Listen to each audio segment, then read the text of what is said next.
okay guys, ito sa panibagong video. At ito na, part 2 na ng Lego City update and upgrade.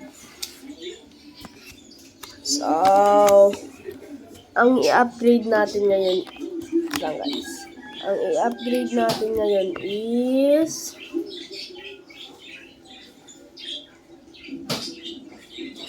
police muna. Ito guys. Ayan muna yung iyan natin guys, police. Nakita nyo na, i-upgrade natin yan.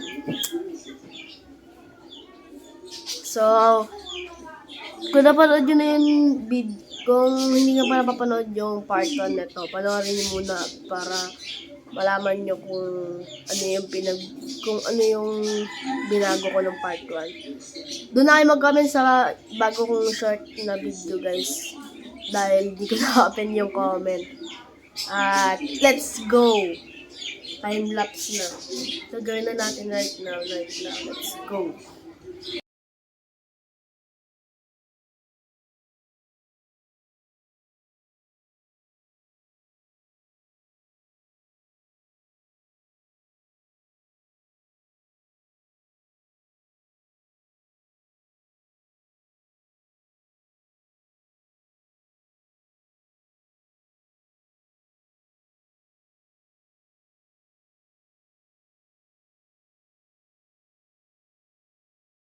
Kaya tinapan ko yun guys, baka sabihin niya nagsasayang ako. Hindi ko na pwedeng ilagay kahit saan yan. Maluwag siya sobra. Tuloy natin yung video. Nilinisin ko lang ito, tapos let's go!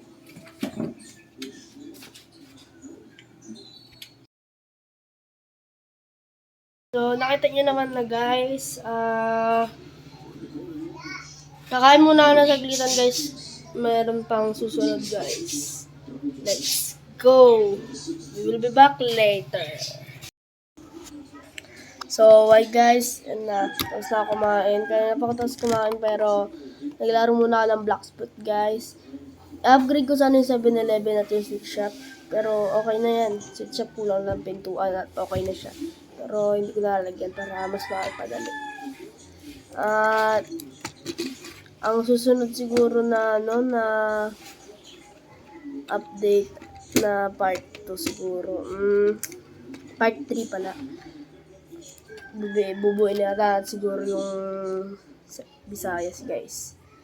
At ito na naman tatapos ang video guys. Make sure mag-like, share, and subscribe kayo para like, share, and subscribe and click the bell for more notification para sa part 3. Let's go!